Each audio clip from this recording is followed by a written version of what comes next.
రానున్న రోజుల్లో పాయకరావుపేట నియోజకవర్గం పరిశ్రమల హబ్గా మారనుందని అన్నారు ఏపీ హోంమంత్రి వంగలపూడి అనిత. ఇందుకు కారణం సీఎం చంద్రబాబు, మంత్రి లోకేష్ల కృషి ఎంతో ఉందన్నారు. స్థానిక శ్రీప్రకాష్ కళాశాలలో మెగా జాబ్ మేళా కార్యక్రమాన్ని అనిత ప్రారంభించారు. బల్క్ డ్రగ్స్ పార్క్ అభివృద్ధితో వందలాది పరిశ్రమలు వచ్చేందుకు ఆసక్తి కనబరుస్తున్నాయని అన్నారు.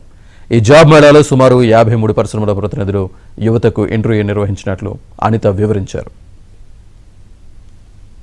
నియోజకవర్గం త్వరలోని రాబోయే కాలంలో ఒక ఇండస్ట్రియల్ హబ్ గా మారిపోతుంది. దానికి గౌరవ సీఎం గారు కూడా ప్రత్యేకంగా దృష్టి పెట్టి బల్క్ డ్రగ్ పార్క్, మీ అందరికీ తెలుసు, సుమారుగా 2014 నుంచి 19 టైంలో నేను ఎమ్మెల్యేగా ఉండేటప్పుడు సుమారుగా 4,500 ఎకరాలు ఏపీఎస్సీ నుంచి ఎక్వైర్ చేశాము. లాస్ట్ 5 years లో కూడా ఒక్క కంపెనీ కూడా తీసుకొచ్చిన పాపాన పోలేదు. కనీసం అటువైపు ఒక రోడ్ వేసిన కూడా పాపాన పోలేదు. కానీ ఈ రోజు వచ్చిన 6 నెలల కాలంలోనే ఆ బల్క్ డ్రగ్ పార్క్ ని డెవలప్ చేయడానికి సెంట్రల్ గవర్నమెంట్ నుంచి సుమారుగా 1000 కోట్ల పైగా ఈ రోజు మనం ఫండ్ తీసుకొచ్చుకోవడం, అదేవిధంగా వర్క్ కూడా స్టార్ట్ అవడం కూడా జరుగుతుంది. అందులోని సుమారుగా దగ్గర 100 కంపెనీలు పైగా ఆల్రెడీ రావడానికి కూడా రెడీగా ఉన్నారు. వీళ్ళు కాకుండా మనందరికీ తెలుసు, ఒక స్టీల్ ఫ్యాక్టరీ కూడా ఇక్కడ రావడానికి రెడీగా ఉన్నారు. ఆర్సిమెంటల్ వాళ్ళు కూడా మీ అందరికీ తెలుసు.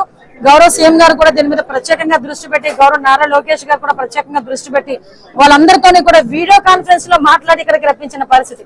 వాళ్ళు ఎవరో వస్తారు, ఇక్కడికి వచ్చి కూర్చుంటారు, తర్వాత మనందరం మాట్లాడతాం అనేది కాకుండా వాళ్ళు వచ్చే ఉద్దేశం ఉంది, ఇక్కడ పెట్టే ఉద్దేశం ఉందంటే ఇమీడియట్ గా వాళ్ళు మనమే సంప్రదించి వాళ్ళకి కావాల్సిన అవకాశాలన్నీ ఇచ్చి ఎంతమంది జాబ్స్ ఇస్తారు అని చెప్పి ఆ రోజు అడిగి ఈ రోజు 20 లక్షల జాబ్స్ ఏదైతే ఇస్తామని చెప్పి అప్పుడు గవర్నమెంట్ పరంగా మేమందరం చెప్పామో దానికి తగ్గట్టుగానే ఈ రోజు మన నియోజకవర్గంలోనే రాబోయే 5 సంవత్సరాల దగ్గర 1,00,000 ఉద్యోగాలు వచ్చే పరిస్థితి ఈ రోజు కనిపించిందంటే అది నిజంగా ఒక మంచి పరిణామం కింద భావించాలి.